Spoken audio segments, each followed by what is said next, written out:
Быйыл мына 2017 жылдын 22 июнунда медиация жөнүндө мыйзам кабыл алынды. Бул мыйзамдын мааниси эмнеде айта кетсеңиз? Бул мыйзам менен биздин коомдо жаңы институт, жаңы процедура түзүлүп жатат. Мыйзамдын негизги мааниси талашып, тартышып турган эки тарапты сотко жеткирбей, өз ара макулдашуу аркылуу медиатордун көмөгү менен жөнгө салуу. Медиатор деген ким ал? Медиатор деген мыйзам боюнча жаңы кесип ачылып жатат десек туура болот. Бул атайын окулган адис болуш керек, Кыргызстандын жараны болуш керек. 25 жашка толуш керек. 25 жашка толуш керек. Мамлекеттик жана муниципалдык кызматта иштебеген, соттолбогон адам болуш керек. Соттолсо деле соттуулугу жоюлушу же алынып салыныш керек. Медиатор көз карандысыз, калыс болуш керек. Өз ара тараптардын тең үзүрлүү чечим кабыл алуусуна көмөктөшөт. Биз үчүн медиатор деген термин жаңы болгону менен медиациянын негизги философиясы биздин менталитетке абдан жакын. Илгери кыргыздарда ошондой салт болчу. Ар бир талаш тартышта эки тарап үчүнчү калыс авторитеттүү адамды кеңешин угуп, ошонун негизинде талаш тартыштарды чечишчү. Бизде ошондой макалда бар болчу экен. Эки киши күнөөкөр болсо да, үчүнчү даанекер болот. Үчүнчүсү даанекер болот. Ал эми ушул медиациянын артыкчылыгы эмнеде? Баарыбыз билгендей, азыр сот тармакта доо арыздар көп түшүп жатат. Ошондуктан талаш тартыштарды сот аркылуу чечүү жолу абдан көп убакытты талап кылат. Физикалык жана психикалык күчтөрү, каражаттарды көп кетирет. Ошондо да эки тарап соттон чыккан бири-бирин жаман бири-бирин жаман көрүп көргүсү келбей чыгышат. Балким чыккан чечимде тараптарга жакпашы мүмкүн.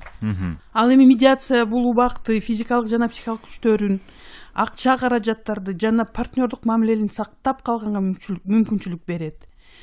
Дагы бир маанилүү нерсе, медиациянын негизинде кабыл алынган чечим бул тараптардын чечими.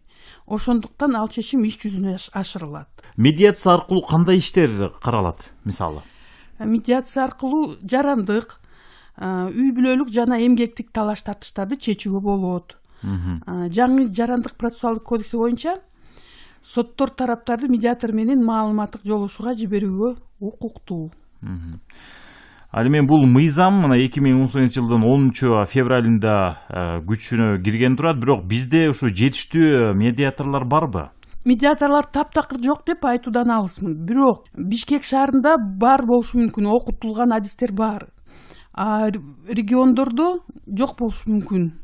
Ошондуктан Кыргыз Республикасында өнүгүү үчүн укук боюнча эл аралык уюму Европа реконструкциялоо жана өнүктүрүү банкынын долбоорунун алкагында медиаторлорду даярдоо боюнча атайын курс өткөрүлөт. Эки тарапка окутулат, түндүк регионго. Бишкектин тургундары катышпайт. Бул атайын региондор үчүн уюштурулган окуу.